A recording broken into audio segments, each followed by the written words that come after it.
Alright, in this video, we're going to start taking a look at footsteps. And we're going to start by addressing the player's footsteps. Here I've got some game capture footage where you can see the player's character walking around. Now because this is a human character, or at least something that looks like a human character, we can employ traditional Foley recording techniques to acquire the elements for our footsteps. Here we are in the studio, and you can see me wearing some rubber-soled hiking boots to approximate the sound of our character's footwear. Here I've got an inexpensive concrete paving stone that I can set on the carpeted floor in the studio to create the sound of boots on concrete.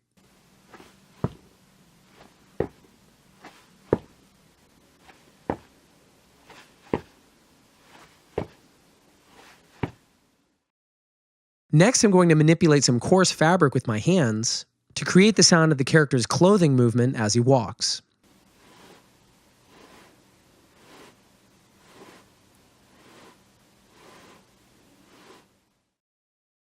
And finally, I'm going to use my keys to create a jingle element that will add some detail to the completed footsteps.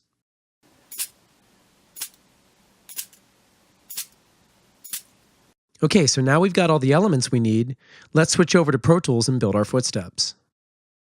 Alright, so here you can see I've got a Pro Tools session open, and I've already imported my boots, cloth, and key recordings onto tracks. Now our goal here is to combine these elements to come up with 4 complete footsteps to implement in the game. So first I'm going to isolate 4 good footsteps from the boot recording.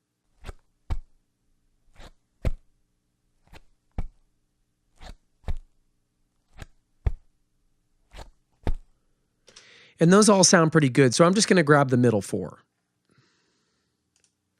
So I'll drop the cursor before the first one I want, and I'll trim the head of the clip to that cursor location.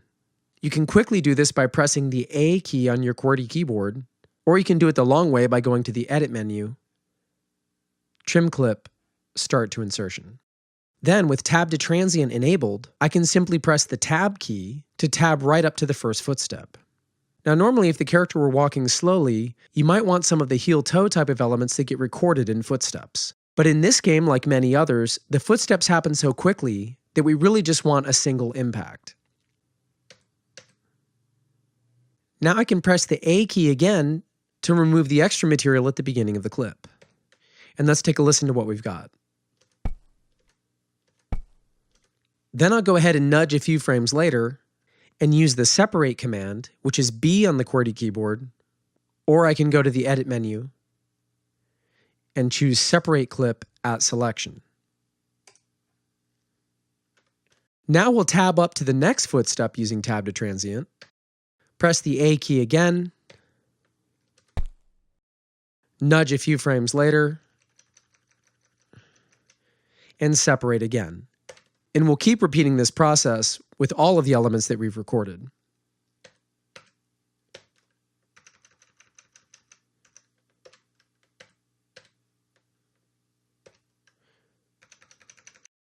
And then after my 4th step, I can press S on the QWERTY keyboard, or go to the Edit menu and choose Trim Clip End to Insertion to get rid of the remaining content on that track.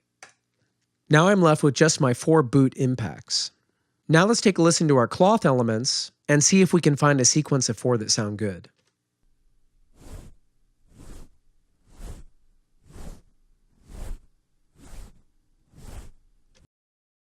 And the first 4 sound fine, so I'm going to go ahead and use Tab to Transient to tab up to the first element, press the A key, nudge past the end of the element,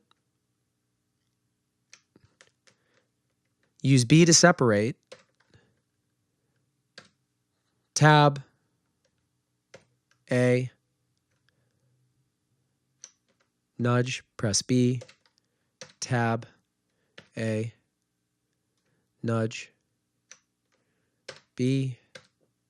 Oh, missed that one. Let's see if we can Option tab back. Yep. Press A, nudge, and then again use the S key to eliminate the audio at the end of the clip. And let's take a listen to these.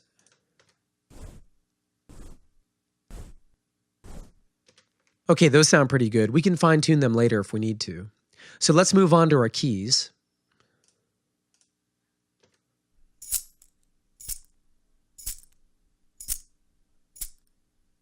And I like the middle 4 on this one. So I'm going to tab and start on the second, press A, nudge past,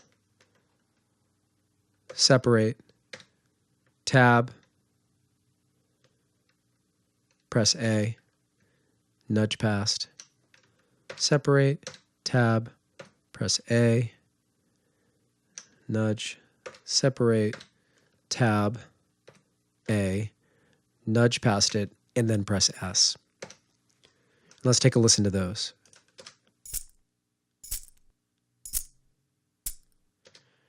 And the last one needs a little work, but we'll fix that in a second. So now as we get ready to combine these to create our final footsteps, it's a great time to reference our game capture movie to check out the timing. So I'll go ahead and bring up my movie window. So we'll nudge along and use markers to mark off a couple of footsteps. We'll skip past the first 1 or 2 to where we can clearly see the character's foot hitting the ground. There's 1. There's 2. There's 3. And there's 4. Okay, so initially I'm just going to line up all these elements right on those markers, and then we'll do some fine tuning. So I'll click the first marker, and then I'll press the Control key on Mac or the Start key on Windows and click my first boot element, my first cloth element, and my first key element. Now if we zoom in a little, we can get an idea of just how quickly these footsteps will be happening. Now remember, each step is triggered independently in the game, so it's okay if they overlap a little bit here. But these markers will give us a good idea of what our footstep timing needs to be. Okay, so I'm actually going to make myself 3 more audio tracks so that we can get away with having some overlap in these footsteps.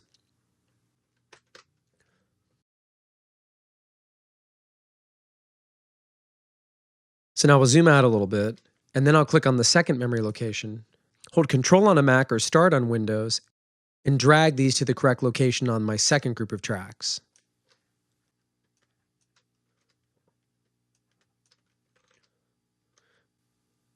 Okay, now we'll jump back up to the first group again. Again, hold Control or Start.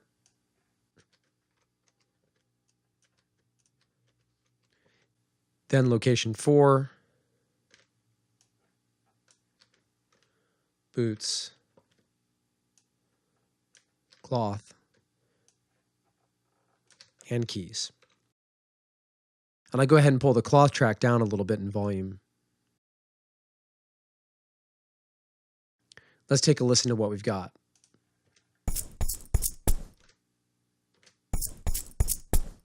Okay, so those are actually sounding pretty good. Okay, so let's go through each group of elements and see if we need to make any timing adjustments. So first I'll solo the 2 boots tracks, and we'll listen to those.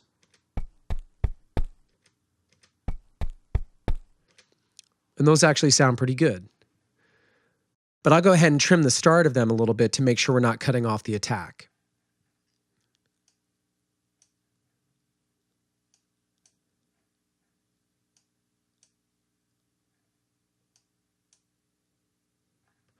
Okay, and let's listen one more time.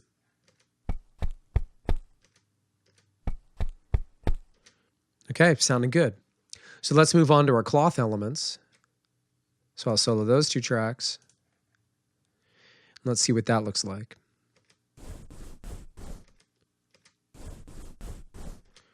Now with these, I'm going to trim them back a little bit and add a small fade.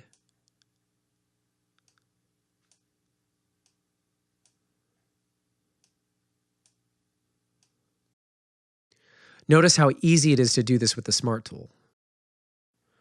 Okay, and let's listen one more time. All right, so those are sounding pretty good. Now I'll go ahead and solo the keys tracks, and we'll check those out. And the first 3 sound pretty good, but the last one is obviously cut off. So let's see if we can trim it back a little.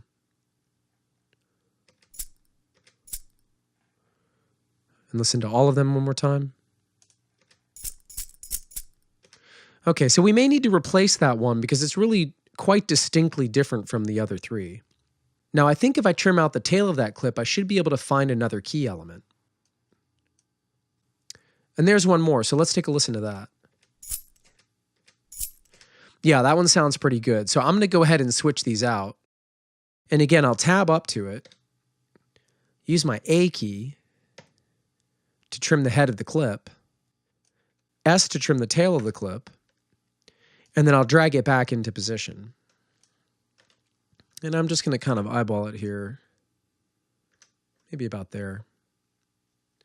Okay, so let's listen to that one with the others. That sounds better. Okay, so I am going to add small fades at the beginning of these as well.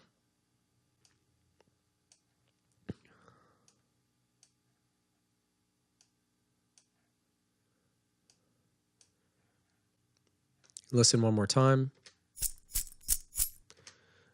Okay, so now what I want to do is listen to all of the elements together and see if the balance is working for me. Now, I've already turned the cloth down quite a bit because the cloth recordings are very loud, but both the boots and the keys are at full volume. So I think the level on the boots is okay, but let's bring the keys down a little bit so it doesn't get too annoying for the player.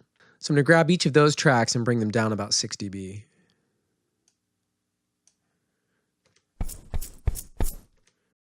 Okay, so we're going to take a break here and we'll continue in the next video.